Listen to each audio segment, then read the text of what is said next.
আসসালামু আলাইকুম, সবাইকে জানাচ্ছি জি সার্চ ওয়ার্ল্ডের পক্ষ থেকে স্বাগতম। আমাদের আজকের আলোচ্য বিষয় হচ্ছে আফগানিস্তান এবং পাকিস্তান কেন যুদ্ধ করছে বা তাদের ভিতরে যুদ্ধ লাগার কারণ কি।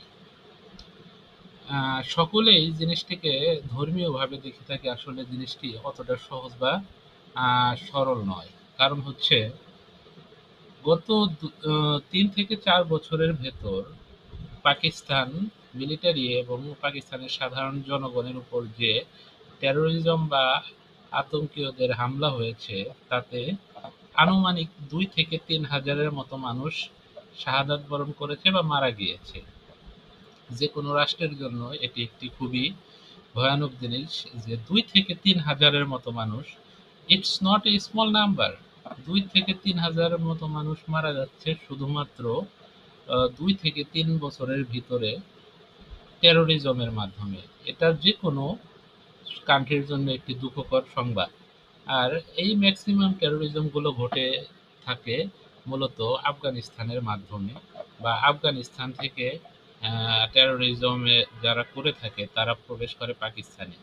দেন পরবর্তীতে তারা পাকিস্তানের বিভিন্ন অঞ্চল, বিশেষ করে খাইবার পাখতুনখোয়া এবং নাঙ্গা এর পাশাপাশি যেসব প্রভিন্স রয়েছে বা বেলুচিস্তান রয়েছে, সেখানে তারা অ্যাটাক করে থাকে। যার কারণে অনেকে মারা গিয়ে থাকে। তারা বাজার থেকে শুরু করে রেলওয়ে স্টেশন, বাস স্টেশন, সব ধরনের জায়গায় অ্যাটাক করে থাকছে। এবং পরবর্তীতে পাকিস্তান এবং আফগানিস্তানের মধ্যে অনেক আলোচনা হয়েছে, আলাপ আলোচনার মাধ্যমে জিনিসটি সলভ করার জন্য অনেক চেষ্টা করা হয়েছে, কিন্তু আফগান তালেবান বলেছে যে তারা টিটিপি বা তারিখে তালেবান পাকিস্তান, যেটা তালেবানের পাকিস্তানি ভার্সন হিসেবে অনেকে বলে থাকে, তাদের সাথে জিনিসটি মিটমাট করার জন্য। কিন্তু জিনিসটি কোনোভাবেই মিটমাট করা সম্ভব হয়নি। কারণ হচ্ছে তালেবান, আফগানিস্তানি তালেবান বলেছে তারা তাদের সাথে পারবে না বা তাদের ইন্টারনালি অর্গানাইজেশন ভেঙে যেতে পারে।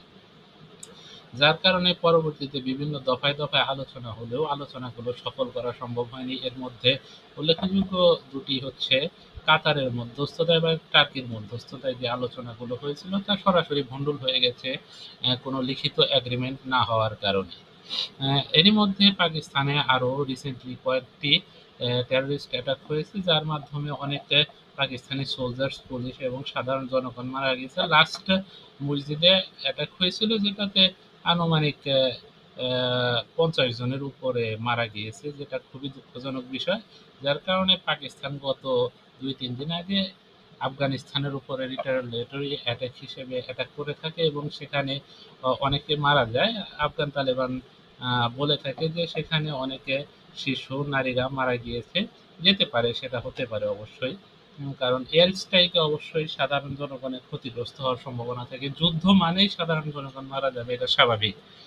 কিন্তু রিসেন্টলি আবার আফগান তালেবান রিটালিয়েটরি স্ট্রাইকে পাকিস্তানের বর্ডারে 15 থেকে 20টির মতো চৌকিতে হামলা করে, যেখানে পাকিস্তানের সোলজাররা মারা যায় বা তাদের চৌকি অনেকগুলা ধ্বংস হয়ে যায়। এতে দেখা গেছে যে পাকিস্তান সেনাবাহিনী অনেক ক্ষুব্ধ হয় এবং পরবর্তীতে তারা আফগানিস্তানের ভিতরে গত রাত থেকে বিভিন্ন ধরনের এয়ার স্ট্রাইক থেকে শুরু করে আর্টিলারি স্ট্রাইক, মিসাইল স্ট্রাইক করে থাকে, যার কারণে অনেক ক্যাজুয়ালিটি হয়।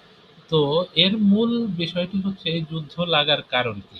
মূল বিষয় যুদ্ধ লাগার কারণ হচ্ছে যে পাকিস্তানের যে ডুরাল লাইন আফগানিস্তান এবং পাকিস্তানের মধ্যে, এটি মূলত ব্রিটিশ সময়ে অঙ্কিত একটি লাইন, এবং এই লাইনকে আফগানিস্তানের তালেবান স্বীকৃতি দেয় না।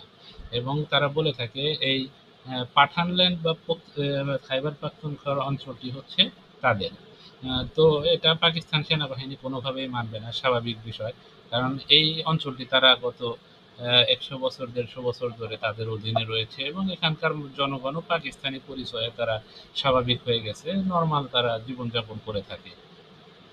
তো মূল বিষয়টা হচ্ছে যে এই ক্ষুদ্র বিষয়কে নিয়ে, যেটা কথার মাধ্যমে সলভ করা সম্ভব, তারা বিভিন্ন বহির শক্তির আশকারাতে এই যুদ্ধের মধ্যে, রোজার ভিতরে এই যুদ্ধে জড়িয়ে পড়েছে।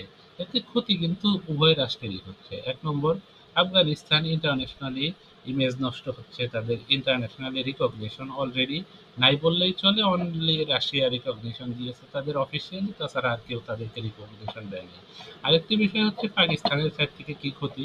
পাকিস্তানের ক্ষতি হচ্ছে তাদের অর্থনীতি এমনিতেই দুর্বল, অর্থনৈতিক দুরবস্থা। তারা আইএমএফ এর মাধ্যমে বিভিন্ন সাহায্য সহযোগিতার মাধ্যমে তাদের দেশ পরিচালনা করে থাকে। তো তাদের একটা ফুল স্কেল যুদ্ধে জড়ানো ঠিক হবে না। তার উপরে ইরান এবং আমেরিকার যুদ্ধ তো স্বাভাবিকভাবেই খুবই হওয়ার সম্মুখীন হয়ে রয়েছে, যে কোনো মুহূর্তে লেগে যেতে পারে। তো এরকম একটি অস্থির মুহূর্তে আফগানিস্তান এবং পাকিস্তানের যুদ্ধ কোনোভাবেই কাম্য নয়।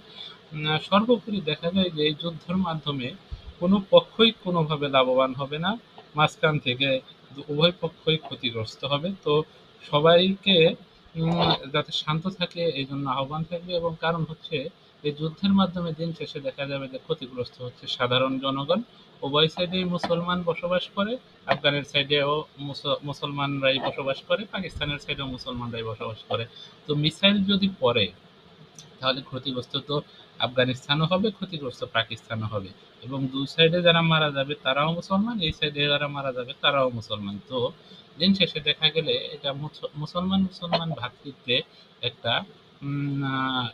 আঘাত হিসেবে থেকে যাবে। তো উভয় পক্ষকে সংযম রাখা বেস্ট অপশন হবে এখানে। কারণ হচ্ছে যুদ্ধের মাধ্যমে কোনো কিছু হাসিল করা বা অর্জন করা সম্ভব হবে না। Thank you for watching our video. Please subscribe and like this video.